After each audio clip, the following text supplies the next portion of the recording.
Hello everyone. So today in this particular video, we are going to discuss about maximum minima, and it's like an introduction to the exercise 6.3. Okay, तो ये maximum minima होता क्या है? सबसे पहले मैं आपको ये चीज़ बताएं, एकदम सिंपल टर्म्स में आपसे डिस्कस करने जा रहा हूँ। ये मैक्सिमम मिनिमा होता क्या है? सपोज फॉर एग्जांपल आप एक ग्राफ को ड्रॉ कर रहे हो, राइट? आप एक ग्राफ को ड्रॉ कर रहे हो, यहाँ पे मैंने ग्राफ को ड्रॉ किया और उस ग्राफ का नाम है F of x. Suppose for example ये मेरा ग्राफ है एफ ऑफ एक्स। यहाँ पे आपने एक्स का वैल्यू प्लॉट किया और यहाँ पे आपने एफ ऑफ एक्स का वैल्यू प्लॉट किया। और ये ग्राफ का वैल्यू सपोज फॉर एग्जांपल आपने एक इंटरवल ए से बी के बीच में कहीं पे आपने इसको प्लॉट किया। अभी यहाँ पे ये ग्राफ का वैल्यू कुछ ऐसा आ रहा है, तो यहाँ पे क्लियरली दिखाई दे रहा है कि ये जो ग्राफ है इस पर्टिकुलर पॉइंट पे सपोज फॉर एग्जांपल मैक्सिमम हो गया, राइट? तो ये जो पॉइंट हो गया, इस पॉइंट को हम लोग बोलते हैं पॉइंट ऑफ मैक्सिमा। ये जो पॉइंट हो गया x इक्वल टू सी, ये पॉइंट हो जाएगा हमारा point of maxima, right? Point of maxima हो जाता है। और इसी चीज को हम लोग क्या बोलते हैं? इसी चीज को हम लोग बोलते हैं और इस वैल्यू को, जैसे कि यहाँ पे एफ ऑफ सी जो आ जाएगा, एफ ऑफ सी हो जाएगा हमारा पॉइंट ऑफ लोक, अब सॉरी, यहाँ पे एफ ऑफ सी जो हो जाएगा इसको हम लोग बोलेंगे मैक्सिमम वैल्यू, राइट? यहाँ पे हम लोग इसको बोल देंगे, हम लोग इसको बोलेंगे maximum value. In the same way जब हम लोग मिनिमम मिनिमा की बात करते हैं, मिनिमा के केस में क्या होता है? सपोज सेम वही चीज, सेम चीज दोबारा से, यहाँ पे ए आ गया, यहाँ पे आपका आ गया बी। अभी इसी ग्राफ को इस तरफ आ जाएगा आपका एक्स का वैल्यू और इस तरफ आ जाएगा आपका एफ ऑफ एक्स का वैल्यू।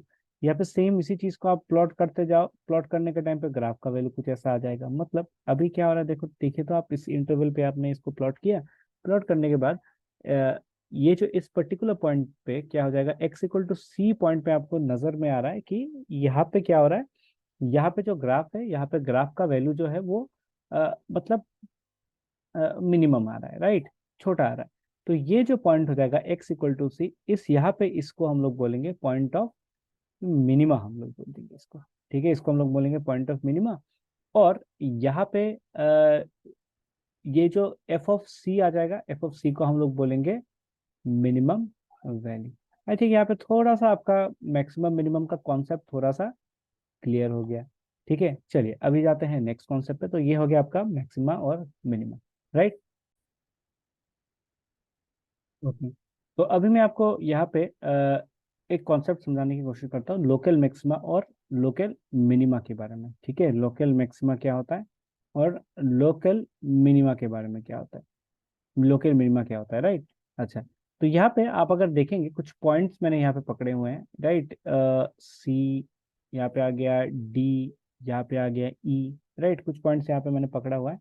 तो अगर आप देखेंगे ये जो सारे ए सी और ई जो है, ये ए सी और ई पे क्या पड़ा हुआ है? यहाँ पे ए सी और ई पे आपको कुछ हिल्स दिख रहे हैं, और यहाँ पे बी और डी पे, यहाँ पे क्या दिख रहा है? यहाँ पे कुछ वैलीज आपको दिख रहे हैं, राइट? ओके, मतलब आप, अगर मैं अगर आपसे पूछूं कि okay, so which particular point has got the minimum value, so you can say it as B, you can say it as D, right? But which one is the most minimum value? I can't say anything about that, right? So here what I'll call this B and D both to be nothing but both to be the point of local minima. I'm not discussing it in very big detail, right? I'm trying to keep this video a bit short. In the same way, the points A, C and E, you can clearly check on it. यहाँ पे क्या हो रहा है? यहाँ पे values they attain the maximum values, तो इसको हम लोग क्या बोलेंगे? We call them as local maxima. अभी ये जो लोकल मैक्सिमा और लोकल मिनिमा है, इसका कॉन्सेप्ट है, मैं आपको एक चीज समझा देता हूँ। सबसे पहले फटाफट से मैं इस चीज को इरेज करता हूँ, इरेज करके मैं आपको फटाफट से एक चीज समझा देता हूँ।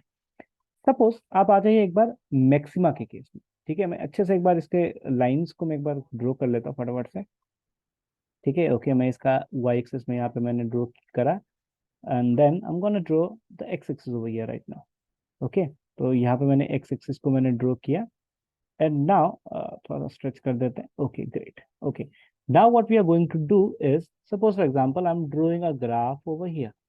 यहाँ पे मैंने ग्राफ को ड्रॉ कर दिया। ओके ग्रेट, क्लियरली आपको पता चल रहा है now? Clearly you know this particular point is going to have what is going to have uh, is going to have a maximum value, right? Okay, now suppose for example if I draw a tangent over here, मैं यहाँ पे एक tangent को अगर मैं draw करूँ, ठीक है, एक बार देख लीजिए, यहाँ पे मैं इस टेंजेंट को मैं ड्रॉ करने जा रहा हूँ। यहाँ पे इसी लाइन को मैं टेंजेंट को यहाँ पे ड्रॉ करता हूँ। Okay, so I have drawn a tangent over here. Okay, the tangent should exactly touch the line, right? So this tangent, okay, this is a tangent which is touching the line, right? So you know how do we represent a tangent? We represent a tangent with f dash x. Okay. Now, if you look at this, we have studied this in the tangent normal chapter, right? Okay. Increasing decreasing function में भी आपने इसको पढ़ा है, right? तो F dash x अगर आप देखेंगे at the point of this one, right, जहाँ पे ये मतलब ये जो मैक्सिमा है, लोकल मैक्सिमा वाला पॉइंट जो आ रहा है, यहाँ पे आप इसको अगर क्लियरली आप अगर देखोगे, यहाँ पे क्या नजर में आ रहा है? यहाँ पे नजर में आ रहा है ना कि this at this particular point specially, suppose for example if I say this is C, तो इसका मतलब F dash X, F dash, that means this F dash at X equal to C, इसको मैं ऐसे भी लिख सकता हूँ एट दिस पर्टिकुलर पॉइंट, मैं इसको ऐसे भी लिख सकता हूँ, राइट? इसको मैं एफ डैश सी भी लिख सकता हूँ, right? Now the question is what does this F dash C represent? C, I'll tell you what does this f dash x, ये आपने डिफरेंशिएशन में पढ़ा है, it is nothing but it is the slope of the tangent, right?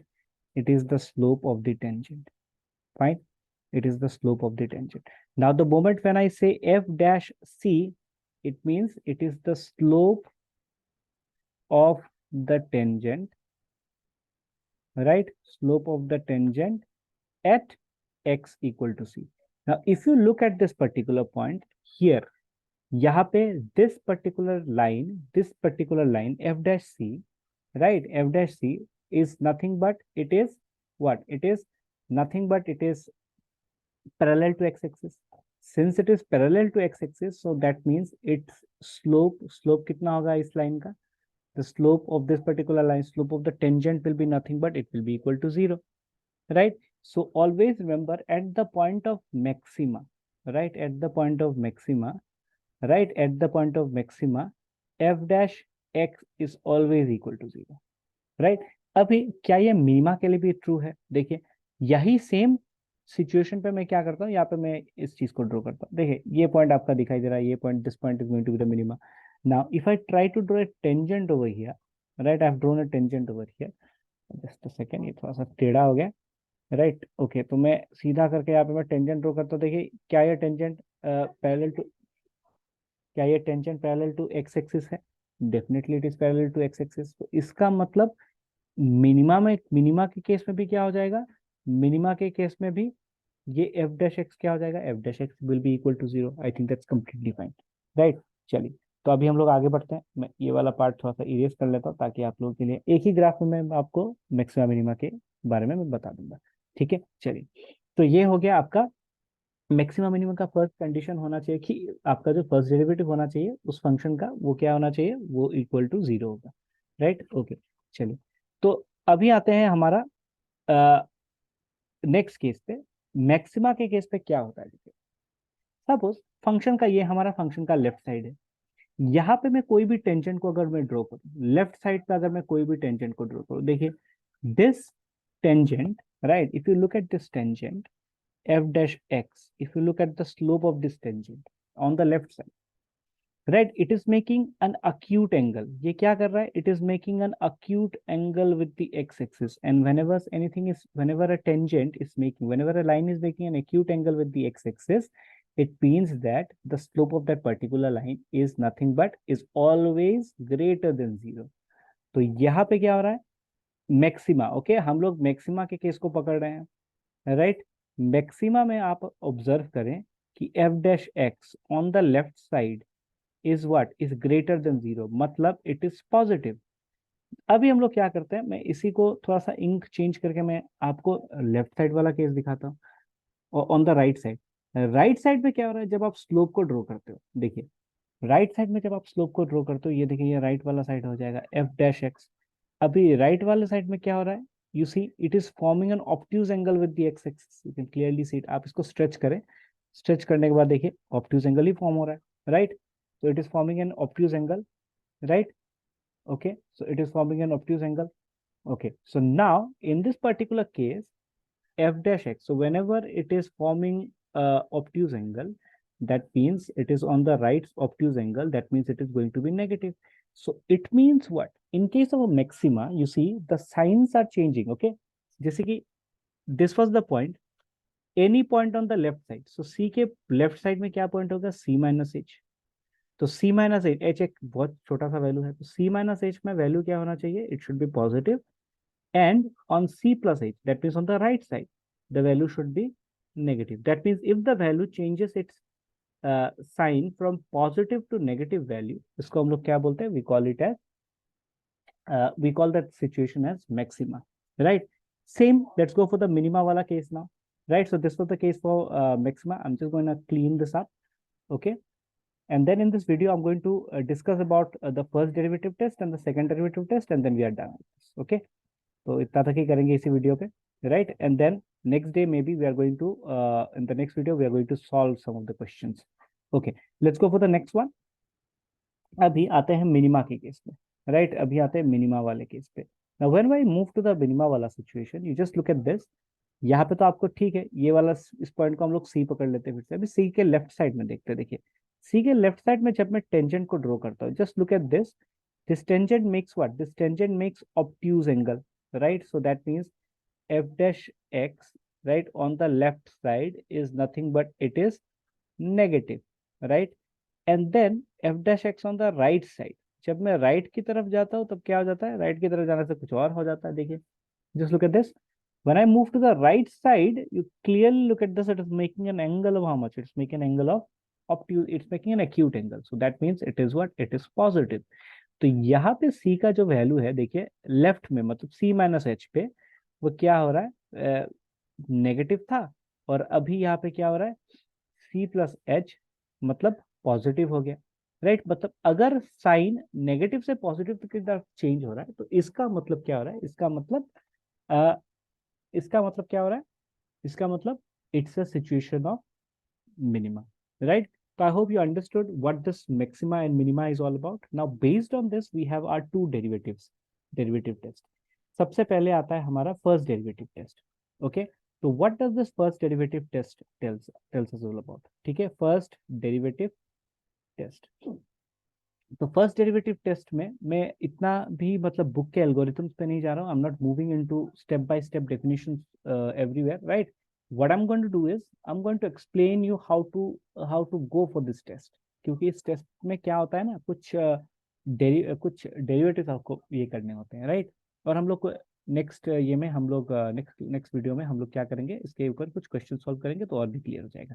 आप सिर्फ इसको ध्यान में रखिएगा and you keep noting them down, right? Okay, so now in the first derivative test, first thing you have a function f of x, right? अभी क्या करना है? Now the first thing is step number one. Step number one is what you need to do is you need to find out f dash x, right? Okay. Then what will you do? Okay. So f dash x आपने निकाला. Second step, what will you do is you will find out. Suppose for example, first derivative steps you'll be doing only in those situations where you get the interval. Suppose for example, I'm doing this in the interval a and b. I'm doing it within this interval, right? Okay, great. So now the next thing is I'm going to use this one, f dash x equal, I'm going to take this f dash x equal to 0, because you know already the case of maxima and minima, whenever maxima and minima का case आता है तब f dash x क्या होना चाहिए, 0 के बराबर आना चाहिए। ओके, तो आने के बाद आप इसी स्टेप में आपको क्या मिल जाएगा, कुछ पॉइंट्स आपको मिलेंगे, मतलब x का वैल्यू कुछ आपको मिलेगा, मे बी एक पॉइंट आ सकता है C1, या फिर 2 आ सकता है, या फिर 3 आ सकता है, मैं 3 पकड़ लेता हूँ, ठीक है, C1 C2 C3। तो these points, what do we call these points as? We call these points as critical points, ठीक है, या फिर critical values, कुछ भी आप बोल सकते हो, we call them as critical values or critical points. Okay, great. Now after you get this critical points, now you'll place them on the number line. Number line पे आप जब इसको place करोगे कुछ ऐसा होगा, a यहाँ पे है, this is C1, this is C2, this is C3, and this is next we have B, कुछ ऐसा है। You'll divide them into intervals, a comma C1, then we have C1 comma C2, then we have C2 comma C3, then we have C3 comma B, okay? And then we'll check, एक एक करके हम लोग check करेंगे। अच्छा, पहले मैं f of x को यहाँ पे चेक करता हूँ, ठीक है? यहाँ पे देखो साइन अगर पॉजिटिव हुआ और यहाँ पे अगर साइन नेगेटिव हुआ, that means just look at this C1, some the value of C1 I mean C1 के लेफ्ट में क्या हो रहा है, नेगेटिव है, और C1 के राइट में, सॉरी, C1 के लेफ्ट में पॉजिटिव है और C1 के राइट में नेगेटिव है। इसका मतलब the value is changing from negative, I mean positive to negative. That means इसका मतलब क्या होता है, इसका मतलब होता है कि C1 is the point of maxima. मैंने आपको पहले भी समझा दिया था इसका, राइट। देखिए, यहीं पे मैंने आपको समझाया था, जब पॉजिटिव से नेगेटिव की तरफ जाता है that means it's the case of maxima. ऊपर में लिखा हुआ है, जब नेगेटिव से पॉजिटिव अगर होता है तो ये हो जाता है हमारा मिनिमा। ठीक है, एक बार अच्छे से ध्यान से पूरा समझ लेना। ठीक है, आई होप सबको समझ में आ गया होगा, right. This is the case. Let's go for the next one. Suppose this is negative and suppose now this is positive, right? Now that means what? C2 के आसपास, okay? See, just look at this. The sign is changing from C around C2. It is changing from negative to positive, so that means C2 is the point of minima, right? और now let's come to the third case. So suppose for example इस interval से मैंने लिया, यहाँ पे sign change ही नहीं हो रहा है, positive ही है, that means C3. The sign is not changing at all. That means this will be the situation of, इस point को हम लोग बोलेंगे point of inflection. Okay, so this was known as the first derivative test. I think everyone is clear with this. तो algorithms को पूरे अच्छे से एक बार समझ लेना। ठीक है, so this is the thing. आप एक बार रिवाइंड करके एक बार थोड़े से अपने पेज पे इस वीडियो को जरूर देखिएगा। I might be a bit fast, but I think it should be clear now. Okay, तो ये था हमारा फर्स्ट डेरिवेटिव टेस्ट, और एक सिंपल सा टेस्ट है, उसको हम लोग बोलते हैं second derivative test. Majority of the problems will be solving based on the second derivative test, right. But फिर भी आपको फर्स्ट डेरिवेटिव टेस्ट भी आपको जानना पड़ेगा, राइट। ओके, चलिए, तो सेकंड डेरिवेटिव में क्या हो रहा है, अभी सेकंड डेरिवेटिव टेस्ट देख लेते हैं। सेकंड डेरिवेटिव टेस्ट में क्या हो रहा है, सेकंड डेरिवेटिव टेस्ट में भी कुछ स्टेप्स तो सेम ही है, जस्ट एक आध स्टेप्स थोड़ा सा कम कम हो जाता है यहाँ पे। ओके, सपोज मेरे पास एक फंक्शन है एफ ऑफ एक्स, राइट। अभी स्टेप वन, सबसे पहला स्टेप, जैसे हम लोगों ने फर्स्ट डेरिवेटिव में किया था, what we are going to do is we are going to find out f dash x, then we are going to take this F dash x, okay, we are going to find out this f dash x, okay, done. Then step number 2, right, we are going to find out f double dash x because the name suggests second derivative test. अभी हम लोग क्या करेंगे, step number 3 पे हम लोग क्या करेंगे, f dash x को हम लोग क्या करेंगे, इक्वल टू 0 पकड़ेंगे, and then we will find out the critical points. Okay, so when we find out the critical points, suppose for example I get the critical points as C1, C2 and C3, 3 points, may be एक भी आ सकता है, दो भी आ सकता है, चार भी आ सकता है, पांच भी आ सकता है, कुछ भी आ सकता है, right. I've just taken 3 values. Next, step number 5. Step number 5, sorry, step number 5 नहीं था, my bad, मैं भी skip कर रहा हूँ. It should be step number 4. Step number 4 पे मुझे क्या करना है, मुझे f dash तीनों वैल्यूज पे मुझे चेक करना है। सबसे पहले मैं C1 पे चेक करूंगा, उसके बाद में C2 पे चेक करता हूँ, उसके बाद में C3 पे चेक करता हूँ। सिंपल, ये एकदम सिंपल है, ठीक है। जब मैं C1 पे चेक करूंगा, ठीक है, अगर उसका वैल्यू, ठीक है, 0 से कम आता है, that means it is the point of, that means x equal to C1 is the point of local maxima, इसको याद रखना है, ठीक है, is the point of local maxima, ठीक है। ओके, अगर f double dash C2 is greater than 0, इसका मतलब क्या हो जाएगा, x equal to C2 is the point of local minima, ठीक है। अभी अगर ये वाला अगर इक्वल टू 0 आ जाता है, ये पॉइंट ऑफ इन्फ्लेक्शन नहीं होता है, in that case what we have to do is we have to go for the first derivative test. मुझे तब क्या करना है, अपने आप को फर्स्ट डेरिवेटिव टेस्ट पे स्विच करना होगा, बट ऐसा सिचुएशन आपके क्लास 12 के टेक्स्ट बुक में बेसिक ज्यादा आएगा नहीं, तो इसीलिए the second derivative test is much easier. So will be understanding in the next video, will be understanding how and when to use the derivative test, right? Okay, so this much in this video. Keep studying and keep learning. Thank you.